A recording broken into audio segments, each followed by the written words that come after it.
Grace, mercy, and peace is yours from the one who invites us again and again to listen. Amen.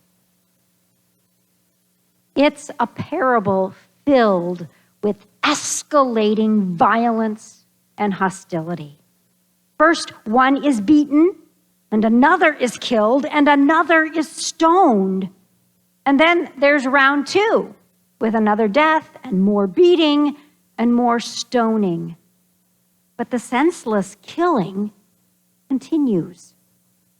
Words seem to have no place in these encounters, and the motivation for the brutality appears to be greed and selfishness and a callous disregard for the other.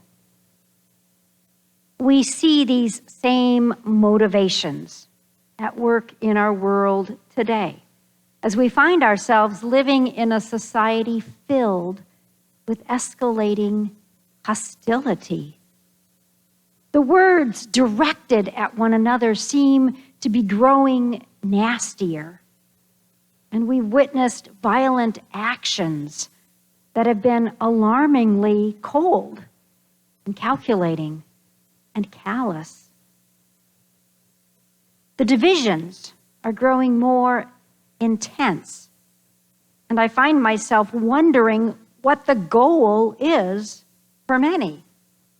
Is the goal defeating and winning no matter the cost? Or is the goal reconciliation and healing and finding a way forward together? Jesus' parable about life in the vineyard includes an abundance of brutality. Our world today also includes such an abundance, with venomous words and actions directed at those who are viewed in some way as other. These are not hopeful images. Consider Jesus' parable more closely, however, and we realize that there is something we could easily overlook. And that something is the source of our hope. Before the expressions of hatred and violence, this parable begins with the generosity of the landowner. What God, the landowner, gives is given with abundance and generosity. The vineyard is already planted and established. A fence is already in place to protect it, and the wine press is installed and ready to go. And there's even a watchtower for extra security. The tenants are entrusted with a system that is ready to go, that is ready to produce, that is ready to provide. It's all there for their sustainable future. It's a gift of life for all of them. And they mess it up. They give in to selfishness and greed, and they resort to violence, which inevitably leads to destruction. The way to life, however, is generosity. Jesus Christ lived a life of generosity. We, as followers of Jesus, are called to lives of generosity. Are the landowner's expectations of the tenants unreasonable? Absolutely not. God, the landowner, has provided all of creation with all of its valuable resources for us to manage and to use and to share as we labor to bring forth the harvest God desires. The fruits of the Spirit, as listed in Galatians chapter 5, love, joy, peace, patience, kindness, generosity, faithfulness, gentleness, and self-control. Throughout this month of October, you will be hearing an emphasis on generosity. And I offer a couple of my own experiences today. First of all, I never anticipated that I would be in the position to give away a car. But I did just that a couple of years ago. Let me back up and tell you about my car, my cherished car.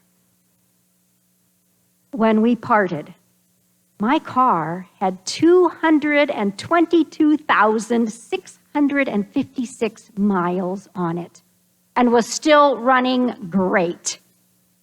My mechanic and I were both looking forward to reaching 300,000 miles with this car. But that plan changed when my father's health no longer allowed him to drive. So there was no reason for my parents to have two cars. Within the extended family, everybody was well set with a vehicle. Mine was the oldest. It seemed the most logical to give the car to me. After all, my father's car was only a few years old and the mileage was low. My parents wanted to give my dad's car to me. And it made a whole lot of sense for me to accept it. It made sense in my head. Oh, but not in my heart. I was very, very, very fond of my car. I accepted their gift of the car, which I now drive, and then began the challenge of finding a new home for my car. I will admit that I didn't try very hard. Remember, I was very attached to that car. But I knew there was no justifiable reason for my husband and I to have 3 cars, nor pay insurance on 3 cars. Without any real advertising, just word of mouth, we had a nibble, and I grieved that the day would soon come for me to say farewell to my beloved car. But that nibble fizzled out. And then I learned about the plight of another family. One of their cars had been significantly damaged because of a careless error in the repair shop. The repairs and the mounds of paperwork for filing their claim would mean a big delay that was going to complicate this busy family's life in some really stressful ways. In an instant, I sent this text. Would you like my car? Free, no strings attached. We could sign the transfer of title today, if you like. Where there had been sadness and grief for me and for them, now there was joy. Joy for this family who had been thrust into such a bind, and also joy for me, because my beloved car would make a huge difference for them, and knowing that gave me incredible peace.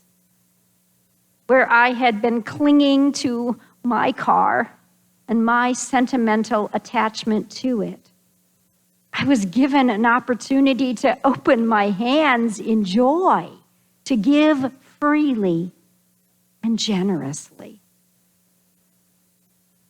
As I recall the many people throughout my life who have modeled for me what it means to live generously, one of my strongest memories is of the summer when David and I lived with my mother-in-law in Tucson, Arizona.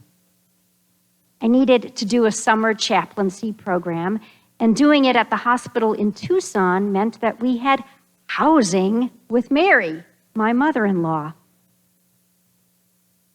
Now, life had been full of challenges for Mary.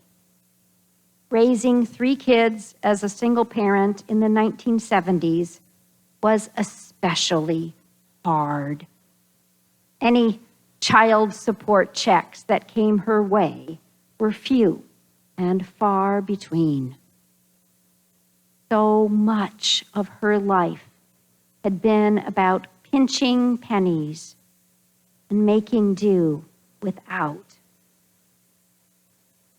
When we lived with her that summer, she headed off to her 9-to-5 job each weekday. And then on Saturdays, I would often go grocery shopping with her. At her church, they collected non-perishables each week to give to the local food pantry. As tight as her budget was, Mary always bought food, bundled together by her as a complete meal to add to this shopping cart at her church. And here's what really stuck with me. Whatever Mary was buying for herself and for her table, that's what she bought to give to the food pantry. If she didn't buy the bargain brand for herself, she didn't buy it for anyone else. It was not about giving away the cheapest. For her, it was about sharing her table with their table. And if that meant that she spent less on herself in order to be generous, she did so joyfully, because deep down, she recognized the important truth that lasting joy comes not when we live for me. True joy comes when we live for us, when we dare to speak and to act and to give in ways that boldly produce the harvest that God desires, and the harvest that brings life to all of us. Love, joy, peace, patience, kindness, generosity, faithfulness, gentleness, and self-control. God bless our daily labor for God's kingdom as we strive to produce such a harvest for God and for God's world. Amen.